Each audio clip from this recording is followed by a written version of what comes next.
The thunderclap shook the weathered walls of Hannah Davenport's small homestead as she clutched her shawl tighter around her shoulders, peering anxiously out the window at the approaching storm.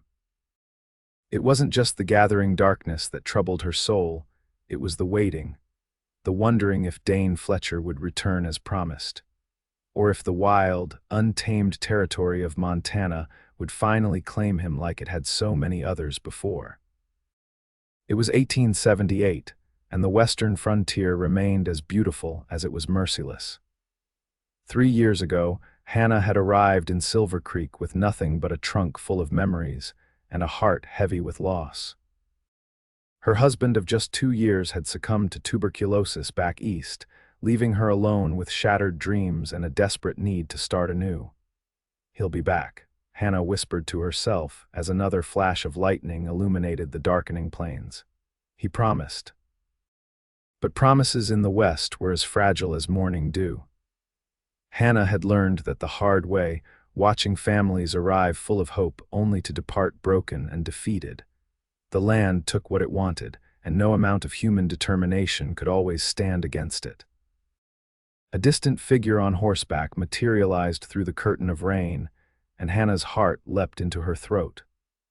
The rider approached steadily despite the worsening storm, and even from a distance, she recognized Dane's broad shoulders and the distinctive gait of his chestnut stallion, Thunder. Hannah rushed to the door, flinging it open as Dane dismounted, his tall frame drenched from the downpour. His dark hair was plastered to his forehead, but his blue eyes lit up when they met hers. "Told you I'd be back before the worst hit," he said, his voice carrying over the howling wind as he led his horse to the small stable attached to her home. "You're already soaked to the bone, Dane Fletcher," Hannah called after him, relief and joy mingling in her chest. "I'll put on some coffee." Inside, Hannah moved quickly around her modest kitchen, stoking the fire in the cast iron stove and setting the coffee pot to boil. Her hands trembled slightly, not from the chill in the air, but from the storm of emotions his return always stirred within her. Dane entered moments later, removing his dripping hat and coat, hanging them by the door. Water streamed from his clothing, forming small puddles on the wooden floor. "Storm's coming in faster than expected," he said, running a hand through his wet hair. "Doesn't look like I'll be heading back to town tonight." Hannah tried to hide the flutter in her stomach at his words. "You're welcome to stay. Would be foolish to try riding in this anyway." She poured him a cup of coffee, watching as he wrapped his calloused hands around the warm mug. Those hands that could break a wild horse, yet had so gently helped her rebuild her fence last month after the spring floods had washed parts of it away. "How's the trading post?" she asked, taking a seat across from him at the table. "Busy. Wagon train came through yesterday. 20 families heading to Oregon." Dane took a long sip of coffee. "Thinking of expanding, maybe adding a proper stable out back." Hannah nodded. Dane had arrived in Silver Creek just before her, purchasing the abandoned trading post and transforming it into the heart of their growing community. Before that, he'd been a cowboy on various cattle drives, a life he spoke of rarely, but with an unmistakable glint of adventure in his eyes. "That sounds promising," she said, trying to ignore the thought that had been haunting her for weeks that men like Dane Fletcher eventually moved on. They followed opportunity, chasing the next horizon. The West was full of such men, restless souls never content to stay in one place too long. "Hannah," Dane's voice pulled her from her thoughts. "You seem troubled," she forced a smile. "Just worried about my crops." "If this storm floods the fields again," Dane's expression softened, "we'll handle it together, whatever comes. Together." The word hung in the air between them, full of unspoken meaning. For months now, they'd been dancing around something deeper than friendship. Shared meals, lingering glances, his constant presence whenever she needed help. In a land where survival often depended on community, Dane had become her most steadfast ally, yet Hannah kept her heart guarded. Her late husband William had been her first love, and his death had nearly broken her. The thought of opening herself to such vulnerability again terrified her almost as much as the possibility of Dane leaving one day. "You know," Dane began, setting down his mug, "I received a letter from my brother in Colorado. His cattle business is doing well, says there's opportunity there." Hannah felt her heart sink. Here it was the beginning of the end. "Colorado's beautiful, I hear," she managed, her voice carefully neutral. "It is," Dane agreed, his eyes never leaving her face, "but I wrote back declining his offer." Hannah's head snapped up, declining. "But why would you? Because my life is here now," he said simply. In Silver Creek, before Hannah could respond, a tremendous crack of thunder shook the house, followed by the sound of splintering wood. Dane was on his feet in an instant, rushing to the window. "Tree down," he said grimly.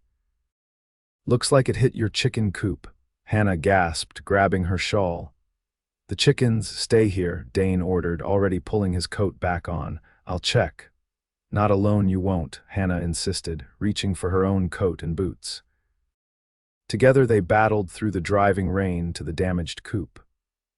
The massive pine had split the small structure nearly in half, but miraculously, most of the chickens had huddled in the corner that remained intact.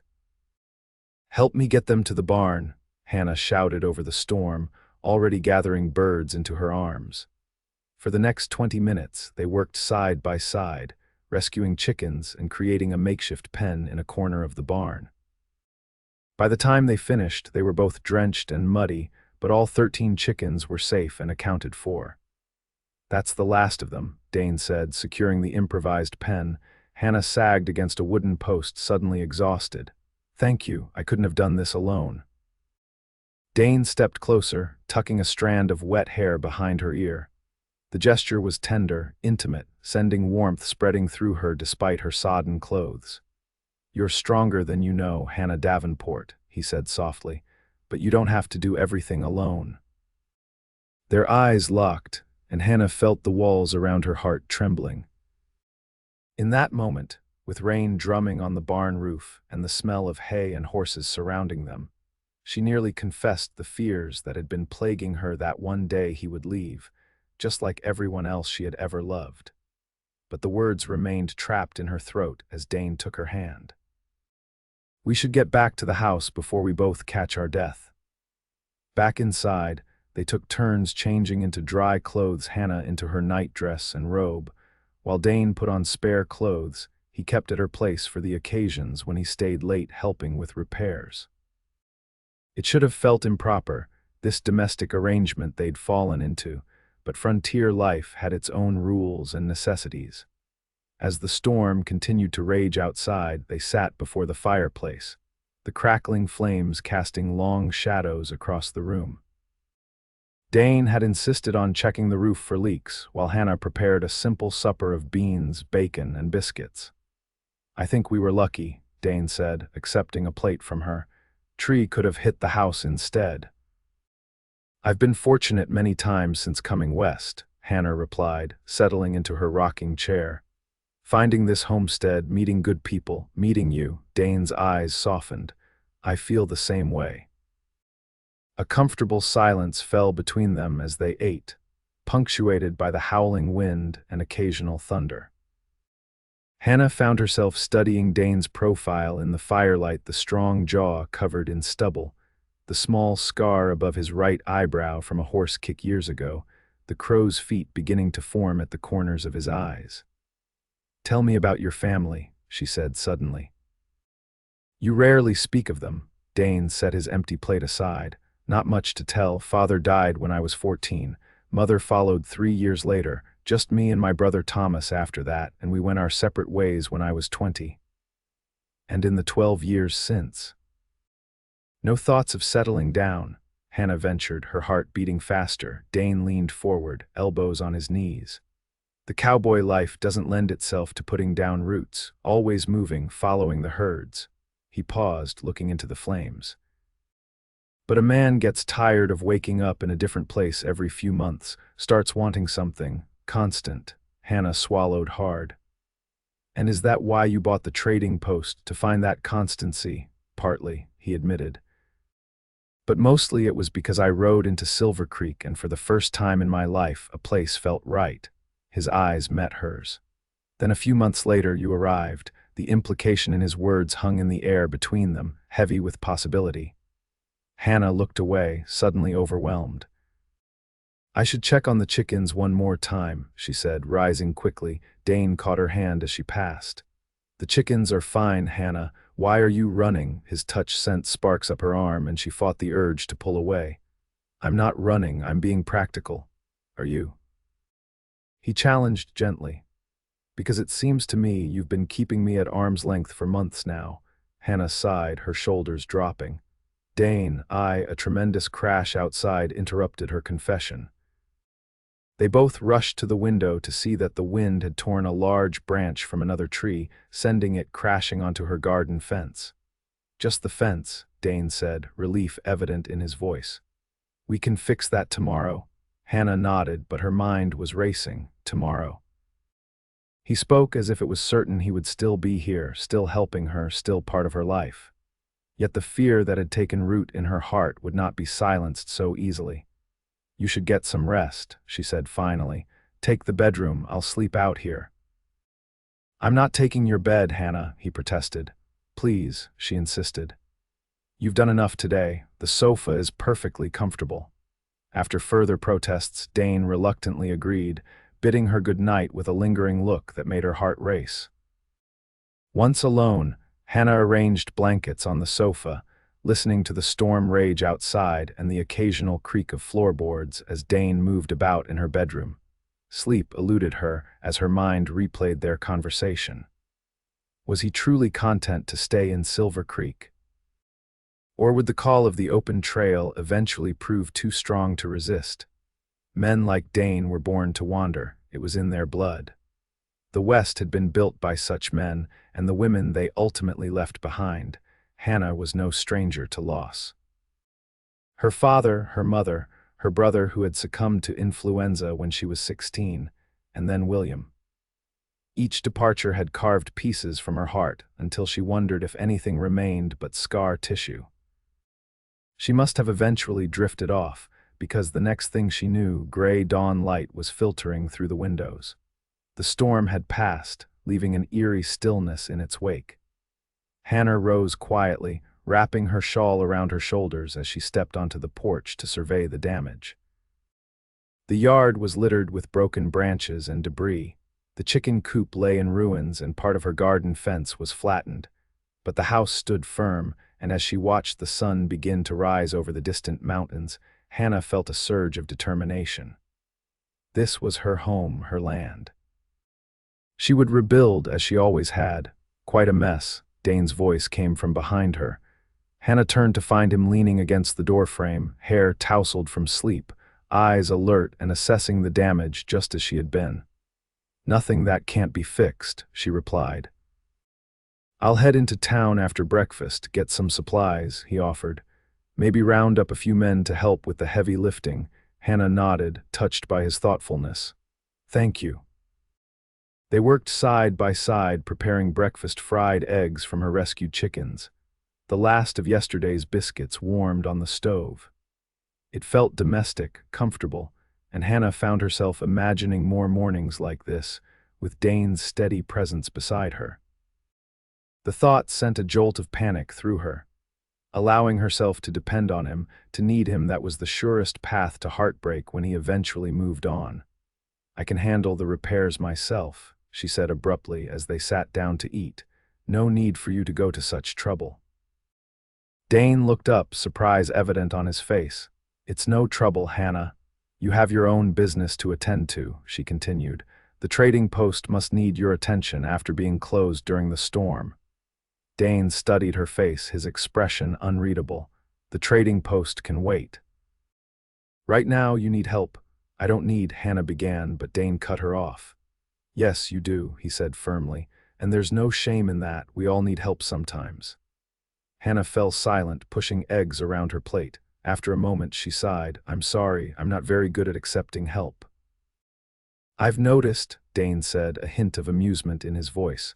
Been that way since you arrived. Remember how you refused my offer to help unload your wagon, Despite herself, Hannah smiled at the memory.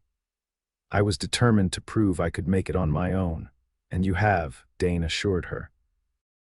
But making it on your own doesn't have to mean making it alone. His words struck a chord deep within her, but before she could respond, the sound of approaching hoofbeats drew their attention.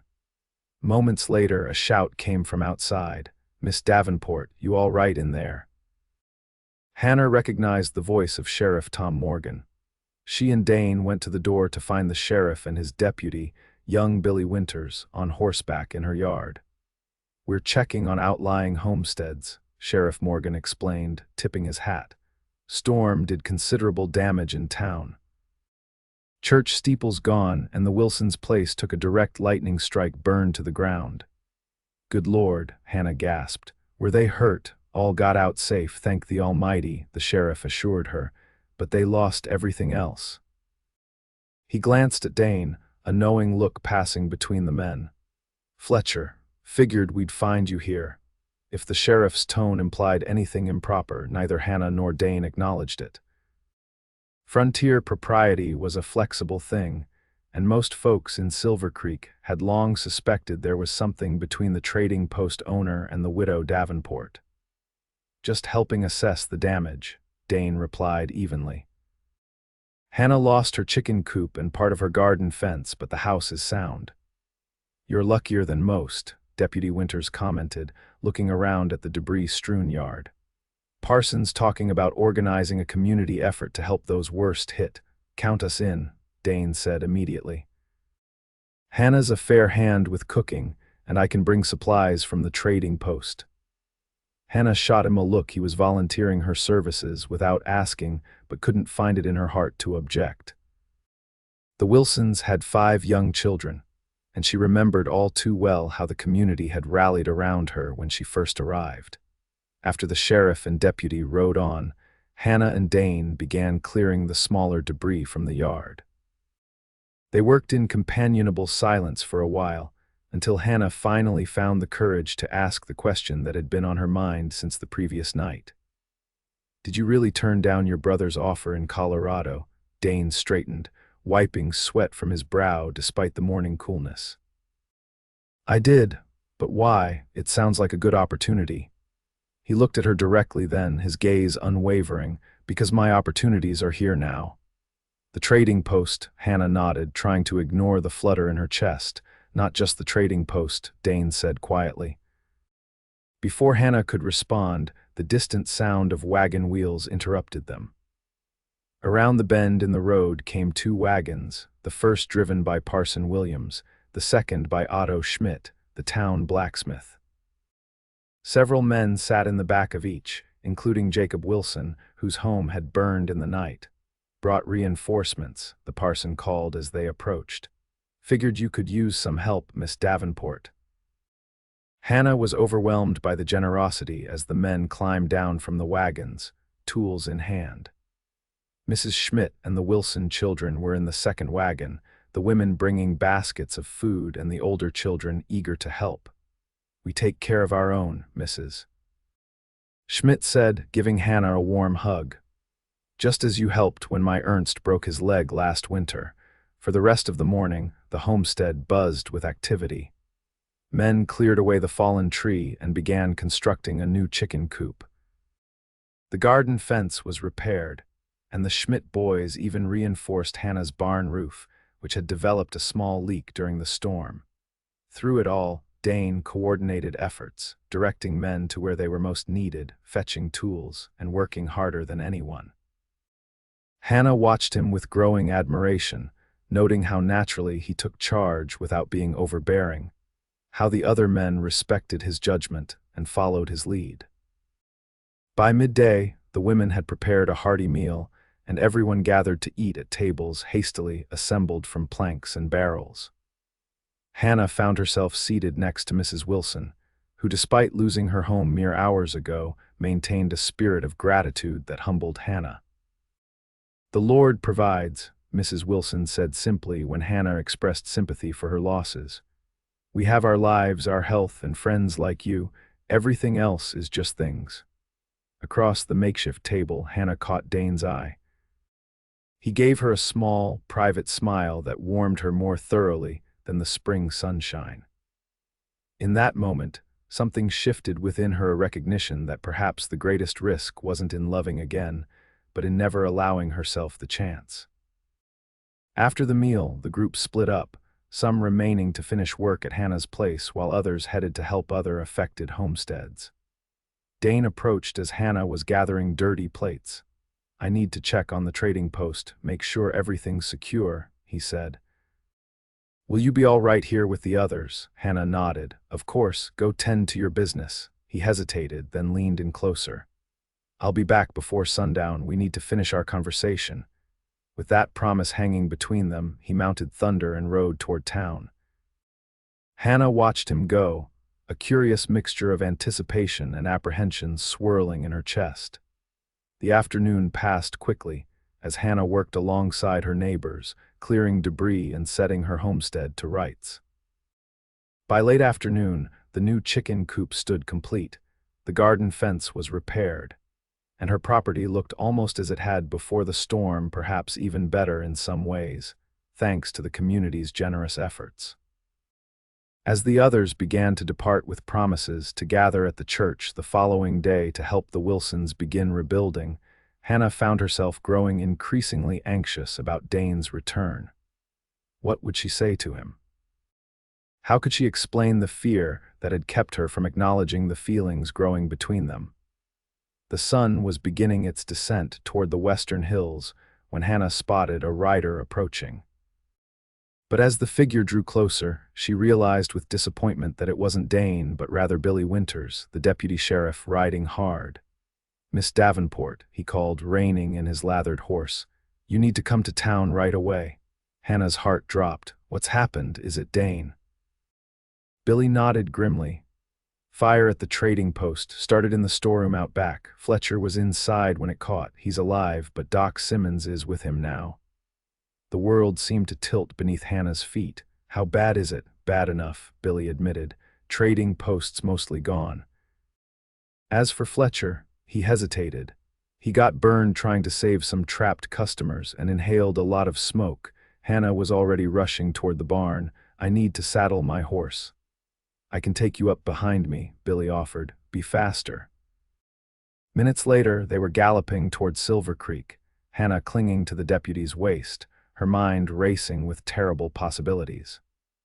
She had lost so many people she loved. Was she about to lose Dane too, just as she was finding the courage to open her heart to him? The trading post came into view as they crested the hill above town, or what remained of it. The main building was a charred skeleton, smoke still rising from the ruins. A crowd had gathered, and bucket brigades were still working to ensure the fire didn't spread to neighboring buildings. Billy brought his horse to a stop outside Doc Simmons' house, where several people waited on the porch. Hannah dismounted before the horse had fully stopped, rushing up the steps. "Where is he?" she demanded. Parson Williams, who had apparently returned to town ahead of the others, gently took her arm. "Doc's tending to him in the back room. He's asking for you, but prepare yourself, Miss Davenport. He's in a bad way." Hannah pushed past him, moving through the house to the room that served as Doc Simmons' surgery. The smell hit her first: burned flesh and hair, medicinal alcohol, and something more acrid that she couldn't identify. Then she saw him. Dane lay on the examination table, his chest and arms wrapped in bandages already seeping with blood and fluid. His face was partially obscured by soot, but she could see angry red burns along his jawline and neck. His eyes were closed, his breathing labored and raspy. "Dane," she whispered, moving to his side, his eyelids fluttered open at the sound of her voice. "Hannah," he managed, his voice barely audible. "You came." "Of course I came," she said, carefully taking his hand, one of the few parts of him that seemed unburned. Doc Simmons, an elderly man who had served as Silver Creek's physician for over 20 years, looked up from where he was preparing more bandages. "He's stable for now, but those burns are serious, and his lungs took a beating from the smoke. But he'll recover," Hannah pressed. The doctor's hesitation told her everything. "He's young and strong," he said finally. "That's in his favor. Dane's fingers tightened weakly around hers.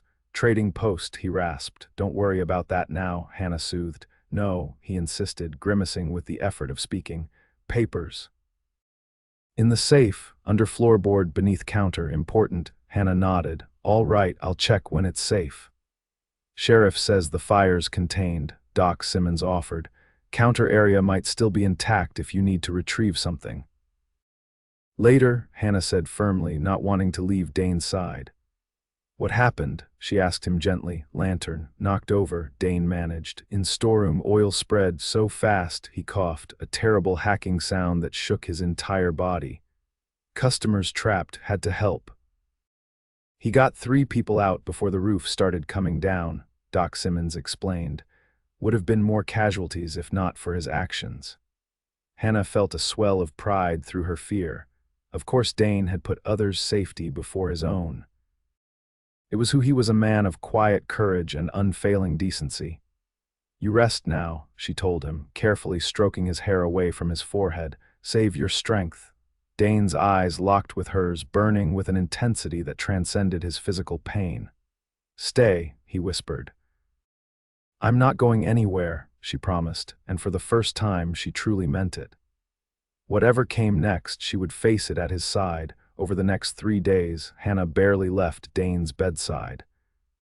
Doc Simmons had moved him to a proper bed in a small room off the surgery, and there Hannah kept her vigil, sleeping in a chair beside him, helping change his bandages and spooning broth between his cracked lips when he was able to take nourishment.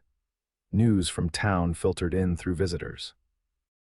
The fire had completely destroyed the trading post's storeroom and most of the main building. But as Dane had indicated, the heavy counter with its hidden safe remained relatively untouched. Sheriff Morgan had retrieved the papers Dane mentioned, deeds and ownership documents, along with a significant amount of cash that would have been lost otherwise. The community rallied around them. Women brought food and clean linens. Men offered to clear the trading post site and begin rebuilding as soon as Dane was well enough to oversee the work. Even traveling salesmen who regularly did business with Dane sent telegrams of concern and support when word spread about the fire. Through it all, Hannah's fear transformed. No longer was she afraid that Dane would leave now, she was terrified that death might take him from her, just as it had taken so many others she loved. She prayed as she had never prayed before, bargaining with God, promising anything if only Dane would recover. On the 4th night, as a spring rain pattered gently against the window, Dane's fever finally broke. Hannah, dozing in her chair, awoke to find him watching her, his eyes clearer than they had been since the fire. You're still here, he said, his voice rough but stronger. Hannah moved to sit on the edge of the bed, taking his hand in hers. I told you I wasn't going anywhere. A ghost of a smile touched his lips. How long? 4 days, she told him. You've been very ill, but Doc says the worst has passed. Dane tried to shift position and winced. Feels like I've been trampled by a herd of buffalo. Stay still, Hannah admonished gently. Your burns are healing, but you'll tear the new skin if you move too much. He settled back, studying her face. You look exhausted. Hannah gave a small laugh. Such flattery, Mr. Fletcher.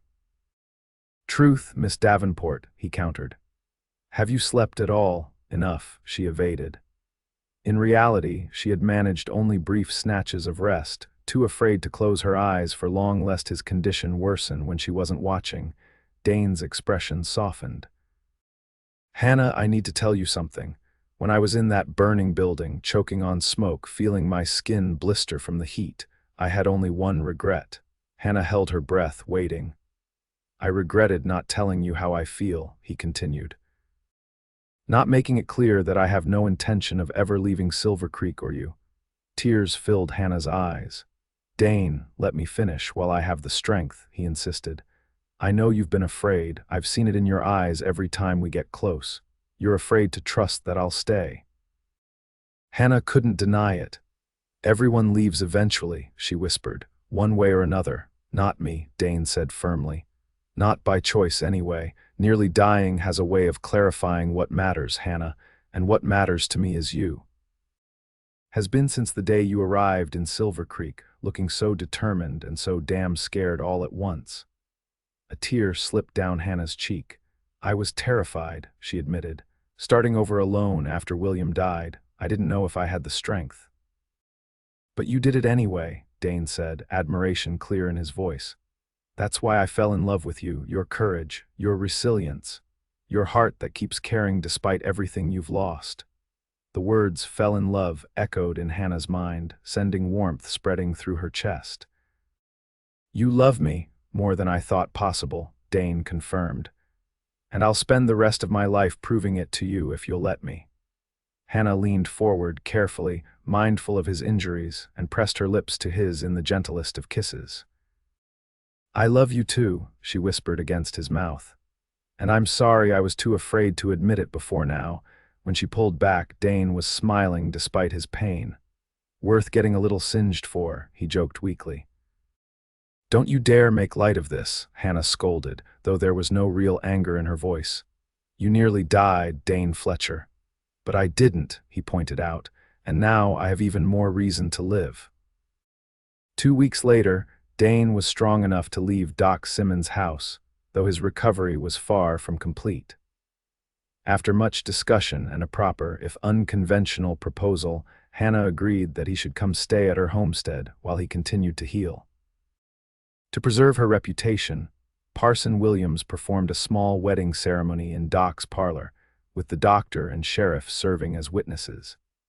It wasn't the wedding Hannah had once imagined for herself, with her new husband heavily bandaged and barely able to stand through the brief service.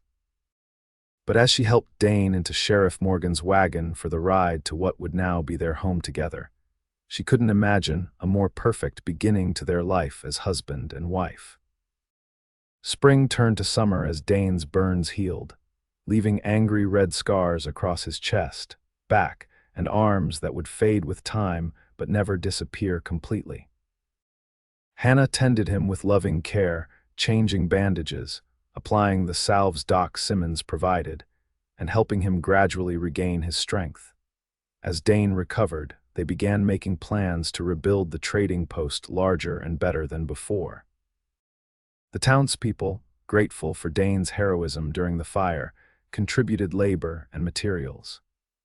By mid-July, the framework was rising on the site of the old building, and Dane was well enough to ride into town most days to oversee the construction. One evening in late July, as they sat on their porch watching the sunset paint the distant mountains in shades of gold and purple, Dane took Hannah's hand.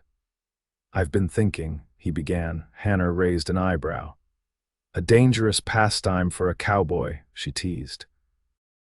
Dane chuckled, the sound still occasionally punctuated by a slight wheeze, a lingering effect of the smoke he had inhaled.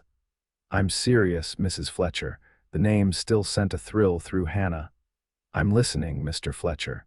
What if we combine our operations, your farm and the trading post?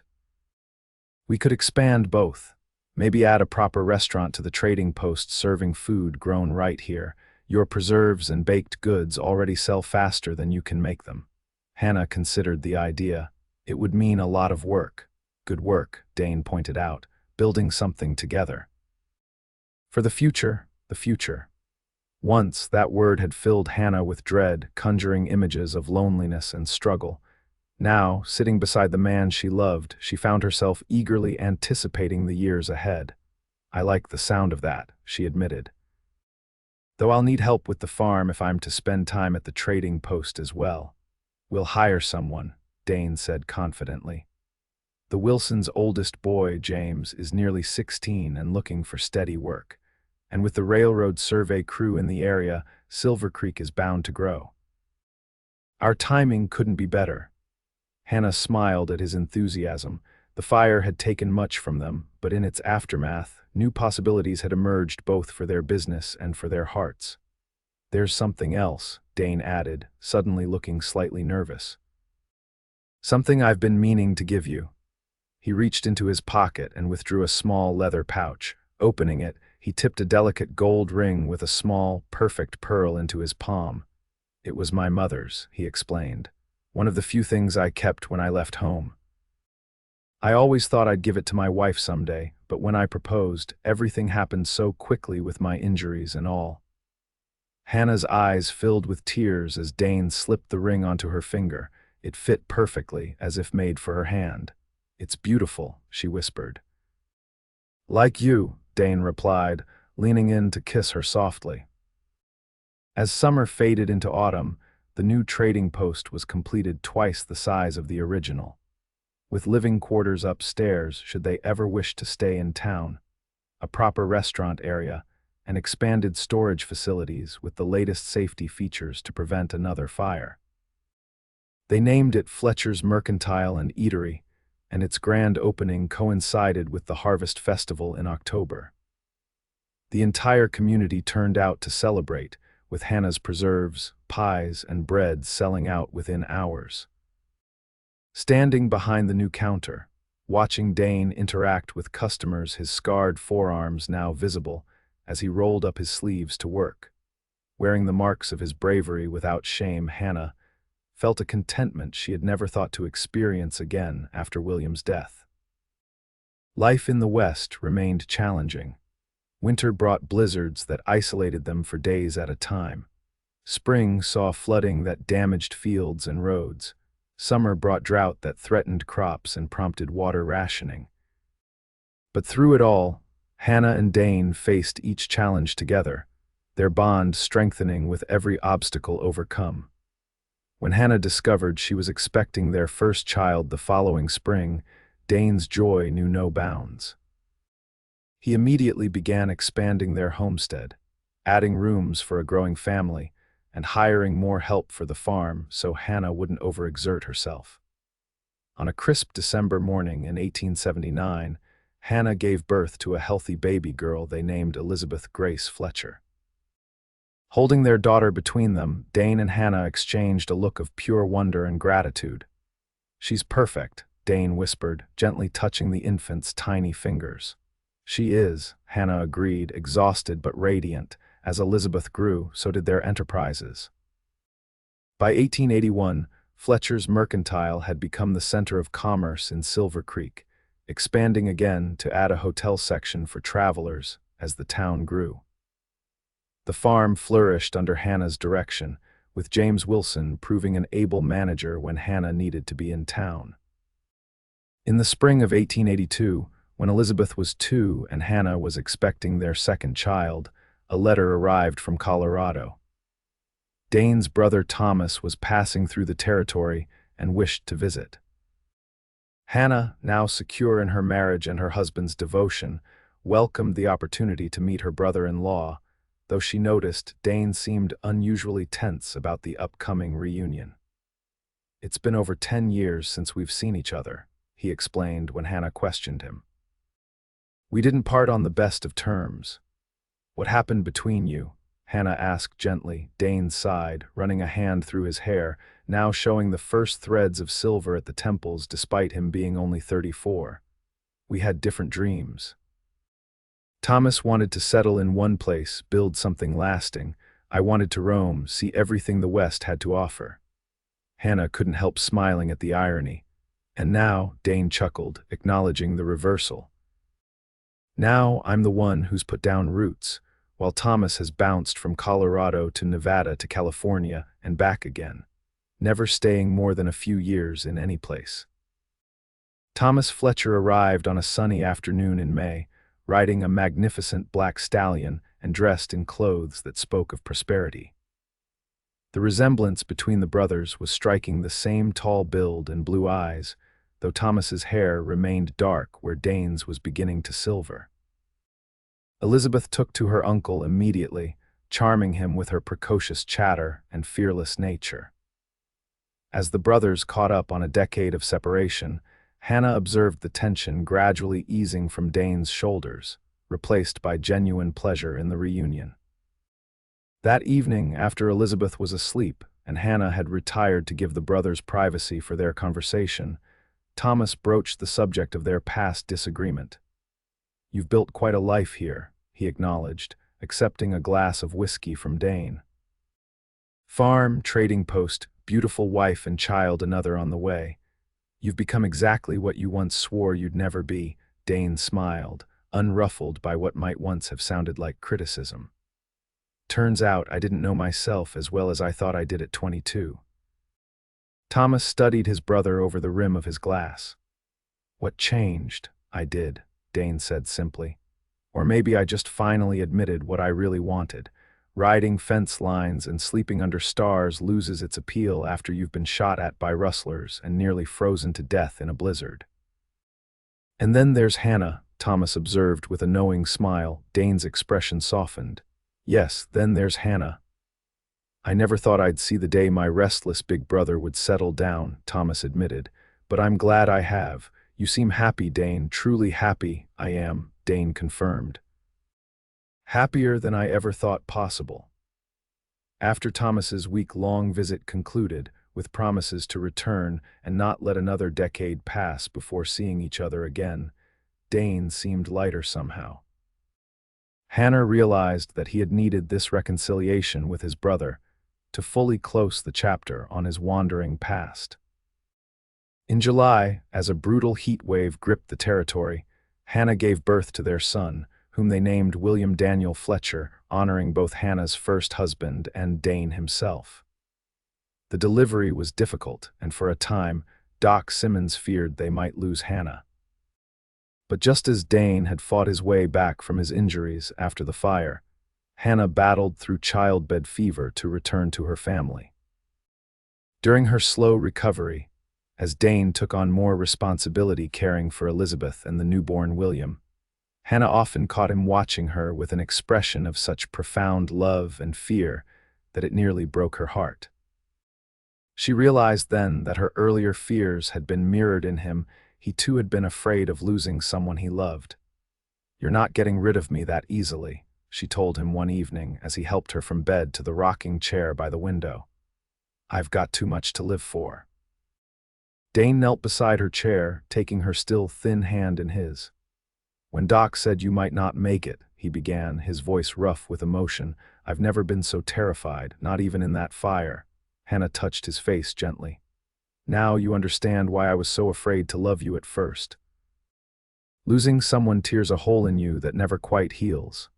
"I understand," he nodded, "but I also understand that the fear of loss can't keep us from living and loving while we have the chance." By the autumn of 1882, Hannah had regained her strength. The trading post continued to prosper under the management of Otto Schmidt's eldest son, while Dane focused on the farm and family. The railroad had indeed come to Silver Creek, bringing new residents and opportunities.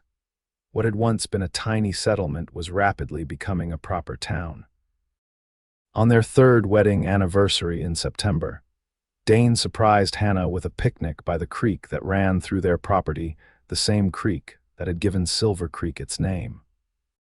As they watched Elizabeth chase butterflies and baby William sleep peacefully in his basket, Dane pulled out yet another surprise, the deed to the adjoining property, which had recently come up for sale. "I've been thinking about expanding the orchard," he explained, "and maybe building a proper cider mill. The apples from our existing trees sell out every season, and there's demand for more." Hannah laughed, shaking her head in wonder. "When I came here, I was just hoping to grow enough to feed myself. Now look at us mercantile owners, hoteliers, and soon-to-be orchard magnates." "Too much?" Dane asked, suddenly uncertain. "Not at all," Hannah assured him, leaning against his shoulder. "I'm just amazed at how far we've come, how much we've built together." Dane wrapped his arm around her. "And we're just getting started, Mrs. Fletcher." As the years passed, their family and enterprises continued to grow. A second daughter, Mary, joined them in 1884, followed by twins Rebecca and Rachel in 1886. The orchard flourished, the cider mill became a regional attraction, and Fletcher's Mercantile expanded to include a branch in the neighboring town of Riverton.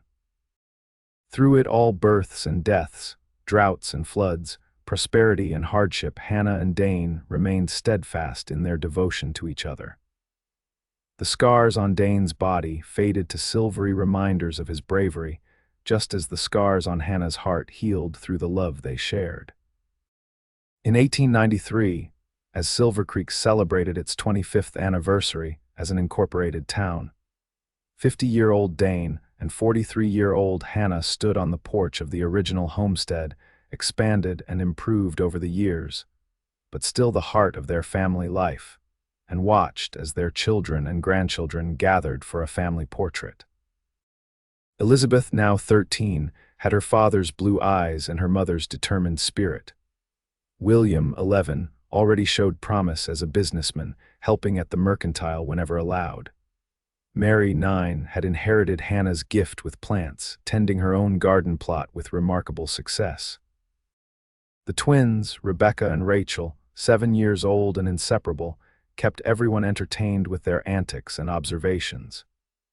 "Did you ever imagine this?" Hannah asked, slipping her hand into Dane's as the photographer arranged their brood. Dane squeezed her fingers gently. "Not in my wildest dreams. I was too busy looking at the horizon to see what was right in front of me." "And now?" Hannah asked, though she already knew the answer. "Now," Dane said, turning to face her fully, "I thank God every day that I stopped looking at the horizon long enough to see you. That I stayed through storm and fire. That we built this life together." Hannah reached up to touch the silver hair at his temples, the same hair that had been dark brown when they first met. The lines around his eyes had deepened, but those eyes still looked at her with the same love and devotion they always had. "I was so afraid you would leave," she admitted, voicing what they both knew had been her deepest fear in those early days. "And I never will," Dane promised, sealing his words with a kiss as their family cheered good-naturedly in the background. That evening, as the setting sun painted the distant mountains in familiar shades of gold and purple, Hannah and Dane sat once again on their porch, the same porch where they had planned their future together after the Trading Post fire.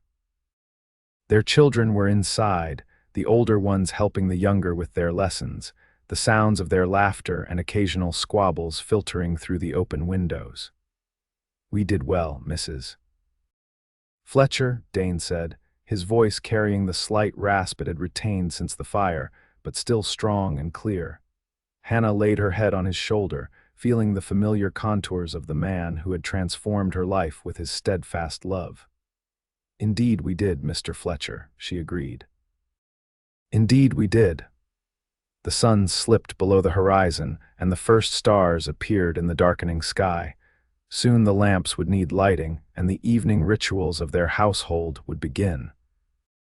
But for now, Hannah and Dane remained on the porch, hand in hand, watching night fall over the land they had tamed together, a man who had found his home and a woman who had found the courage to trust again, bound by a love that had endured through storm and fire, and would continue to endure through whatever the future might bring.